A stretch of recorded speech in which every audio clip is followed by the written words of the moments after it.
Thank you, and good morning, everyone. You again gifted me with a wonderful day to which to drive here and celebrate with you here today, so thank you. It's always a pleasure driving here and hanging out with you for this time. So before I get into my talk, we do the meditation, so I invite you now to simply get again, hopefully you haven't left your heart space too long or too far away, but enter that heart space yet once again. As we take good, deep, long breaths, just relax into that heart space, that heart of the universe.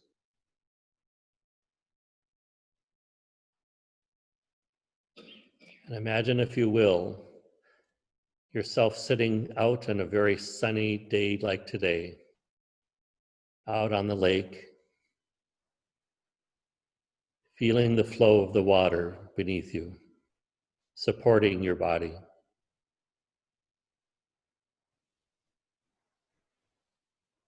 And as you feel those light waves supporting your body, tossing your body very gently back and forth, finding the comfort of knowing you are supported, you are nurtured.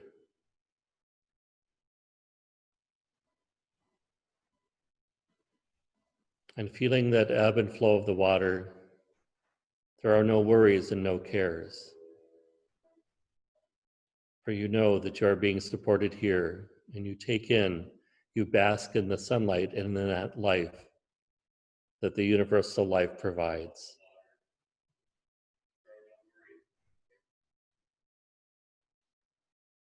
And as you experience this sense of contentment and joy,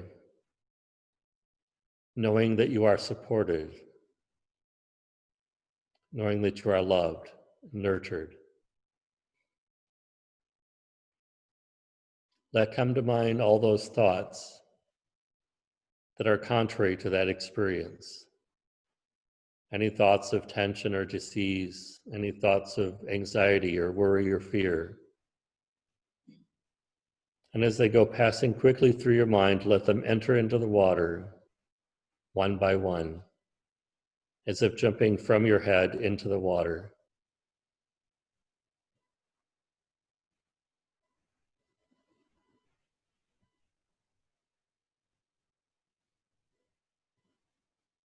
And feeling your body become lighter and lighter, drifting, bobbing up and down in this water.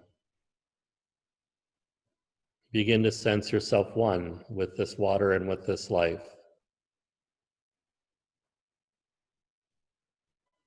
No longer in your head, but full body.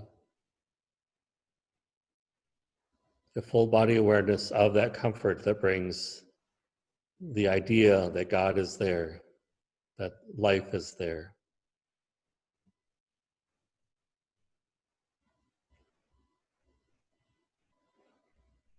And in the silence, we are going to go in, just allow yourself to feel and to bask in that experience.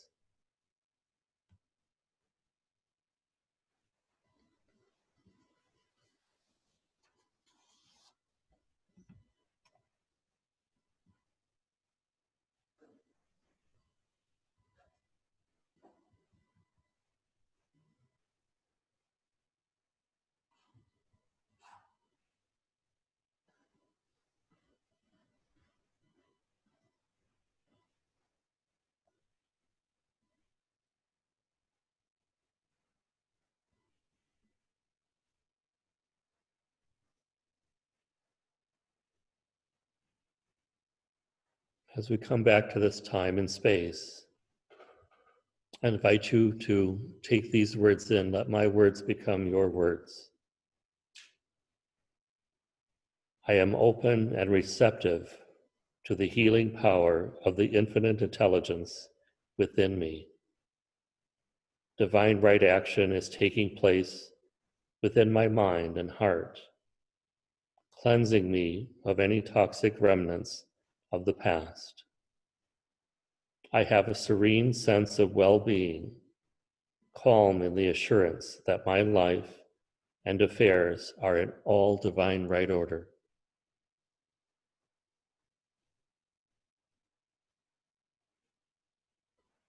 As we are back in this time and space, in this sanctuary or on the Zoom, we take that very last breath knowing, as we can then slowly open our eyes, still having that experience and that feeling, that awareness, and now ready to begin our day again.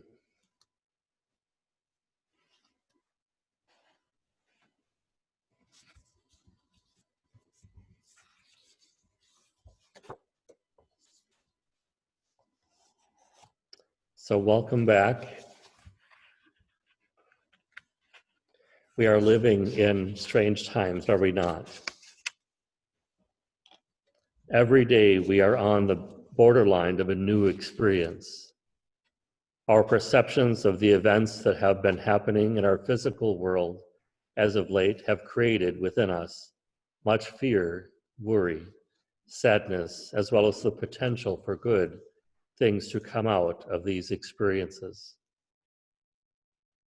There is the truth that we hold dear and know to be true, and that is that there is a divine order behind all things. St. Thomas Aquinas, in his 5 proofs of the existence of God, yes, yet another older man decided to try to prove God in 5 different ways. Had nothing else better to do, I guess. He says that the first one is the first cause. The second one is the immovable mover, the necessary being, absolute being, and the grand designer. And the last one posits that our world works well from a grander perspective and that it was designed that way. So we know that the universe is both visible and invisible. It is a spiritual system. Humanity is but a part of this spiritual order, so indivisibly united with it that the entire cosmos is reflected in every person. Evolution is the awakening of the soul to the recognition of its unity with the whole. Material evolution is an effect, not the cause. That there is one ultimate reality in back of all things is the conclusion we cannot avoid. In unity, we use the phrase, unity manifests in multiplicity, and multiplicity emanates from unity. In other words, out of the one come many, and in the many is the one. We know that all physical forms are made from this one universal energy. This energy is undivided. It takes form, but is never divided against itself. Even while the form changes, the energy remains the same. So I wish at this point to share a story with you. You might have heard this one before. This is a Taoist story of an old farmer who had worked his crops for many years. One day his horse ran away. Upon hearing the news, the neighbors came to visit. "Such bad luck," they said sympathetically. "Maybe," said the farmer. The next morning, the horse returned, bringing with it 3 other wild horses. "How wonderful!" the neighbors exclaimed. "Maybe," said the farmer. The following day, his son tried to ride one of the untamed horses, was thrown, and broke his leg. The neighbors again came to offer their sympathy for what they called his misfortune. "Maybe," said the farmer. The next day, the military officials came to the village to draft young men into the army. Seeing that the son's leg was broken, they passed him by. The neighbors congratulated the farmer on how well things had turned out. And again, what do you think the farmer said? Maybe. This story illustrates how many of us will fuse a story about a situation and what the ultimate reality might be. The point of the story is that no event in and of itself can truly be judged as good or bad, lucky or unlucky, fortunate or unfortunate. Only time can really tell the whole story. The farmer didn't divide life into good events and bad events. He experienced life as one thing, undifferentiated energy or consciousness. One of the very important aspects to this philosophy of life is that of the unity of all life. There is but one body and one spirit, we hear in the Christian scriptures. So that entire creation is that body. Within this one body are all bodies. That is, within the one creation, which is the product of the one spirit, are all bodies. This creative mind of God is revealed as we have the ability to sense this mind of God and to realize that it is the operating through us, as us, in this physical world. For those of you who have grown a garden of vegetables or flowers, you know what it is like to use the seed and grow the vegetables, perhaps at first in your greenhouse, then transplant them to your outside garden when the weather gets to be warm enough. Or you plant them in the spring and harvest them through the summer or early fall. Now imagine if you planted potatoes, tomatoes, spinach, and a whole host of other vegetables, and in your garden of planted flowers, in your flower box of marigolds, hydrangeas, and hyacinths. And let's say that you wait and tend the vegetable garden, and what begins to grow are carrots, watermelon, corn, and a few other vegetables. Same thing with the flower bed. You begin to see begonias, geraniums, and even roses. This cannot be unless you've been pranked. What you plant and nurture, you produce in your own garden. Imagine you plant carrot seeds and expect us to see tomatoes come up from the ground. You try to coax the plant, even talking to it. Come on now, you are a lovely plant of a beautiful universe, and I know that you can be anything that you want to be. And I see you as a tomato plant. You know that it would be an impossibility. If you plant carrot seeds, you will get carrots. If you plant marigold seeds, you will get marigolds. It works the same way with our own creativity and potential as well. When we are not aware and produce out of the collective unconscious or race suggestion, we will get its results. All thoughts must of necessity externalize themselves at their own level, according to their own nature. Thoughts of impoverishment will produce impoverishment, while thoughts of increase will create increase. The sum of all human thought, i.e. the human race consciousness or suggestion, acts as a mental law operating throughout the individual life until the individual definitely and consciously mentally lifts themselves out of it. Affirmative prayer, then, recognizes this fact, repudiates it, denies it, and dispels this misconception, and uses the idea of good instead of the belief in evil, and it will counteract both the thought of evil and its effects. We say, there is but one source in the universe, God the omnipotent good. This change in thought is true salvation. Salvation from any form of discord must come through our knowledge of the mental and the spiritual principle of our own being. We are, as Emerson states, spiritual beings having a human experience. And we get caught up in the human experience and forget our own true nature. This mind of God will only mirror back to us what we put into it. Since by far the larger percentage of our thought processes are unconscious, we are continually sending out into this mind of God thoughts about ourselves of which we are not consciously aware, and are therefore receiving the thought impulse of race suggestion. We are then bound by ignorance until we awaken to the truth about ourselves, that we are spiritual beings having a human earthly experience. In this human experience, we can experience lack and limitation, a we versus they mentality.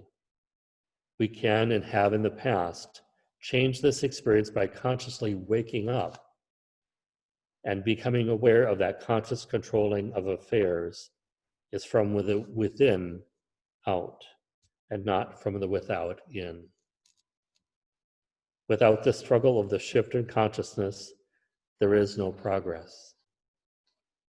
We pick up the anxiety that is in the very air we breathe. It is within us and all around us. Even as I might perceive this time being scary, tension-ridden, highly anxious time, I do know that without this struggle in my own consciousness to bring about the awakening of this truth about myself and others, away from the I and you, we versus they perspective, there will be no progress in my life, and I will be held hostage or in bondage to its false belief and experience. And I wish to speak directly to the experiences we have experienced as of late, especially coming from Minnesota. For many years, I have believed that pay is to be the same between men and women. To me, it's a non-starter conversation. Should have been decades ago. That all people, no matter their skin tone, sex, or sexuality, are created equal in the eyes of the one. Since we are all an individual manifestation of that source of life, however, having been raised in Minnesota, and in the societal structure that I was raised in, I do readily admit and have to be aware of and to confront, transform my misogynist, racist, homophobic, white privileged ways that I had been raised in. You see, it starts with each and every one of us. It starts here.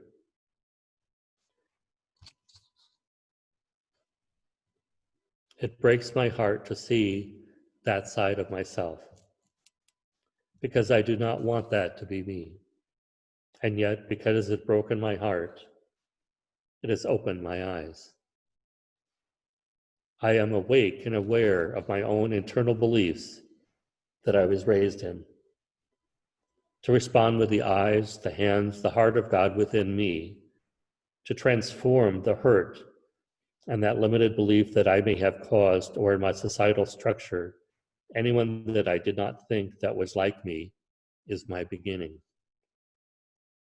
It is my work to do, just as it can and is for each one of us here in our own ways. In the pain of all that has been taking place, I do now realize that it was time for a change. Yes, there has been progress in many areas of our lives, but not enough. Not enough to fully manifest what we know to be true, that within the many is the one, and in the one is the many. We did not come this far to only come this far. Again, we did not come this far to only come this far. There's a lot ahead of us all. Let us hold in our consciousness the truth of all life, that all of us are spiritual beings having this human experience, that we each are the individual expression of that source of life that we call God, that we accept the stirrings within our hearts, having awoken to how we have been in a limited thought long enough. It is time. It is about time. There is an urge within the universe, a divine order that brings about the truth about life itself. I invite each of us to go within and to say yes to what we are called to do at this time. This is the season between a cold winter of denial into the spring of consciousness growing and bubbling up to the summer of the fullness of life and its realization. You see, this is part of that ebb and flow in life. And we will have many more of these as we live this human experience. But behind that, my friends, is that divine order. Again, going back to the meditation of seeing ourselves on the water, feeling that comfort and that being tossed to and fro on the water. We can bring that experience into our daily life and to find that there is that divine order behind all of the things that are happening and all the things yet to happen. There's a quote from the Best Exotic Marigold Hotel that I find so wonderful, and I read it often. By the way, if you haven't seen the movie, it's a must-see. It's very good. Everything will be all right in the end, and if it isn't all right, it is not the end. I wish to close from a booklet here that I got recently. If you haven't received a copy, to get one from Unity. It's called 30 Days to Fearless Living. And I wish to read a section here from James Dillett Freeman, whom all of you know. And it's his poem, I Am There. Do you need me? I am there. You cannot see me, yet I am the light you see by. You cannot hear me, yet I speak through your voice. You cannot feel me, yet I am the power at work in your hands. I am at work, though you do not understand my ways. I am at work, though you do not recognize my works. I am not strange visions. I am not mysteries.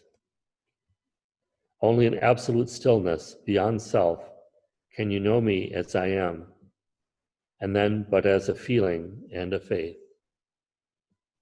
Yet I am there. Yet I hear. Yet I answer. When you need me, I am there. Even if you deny me, I am there.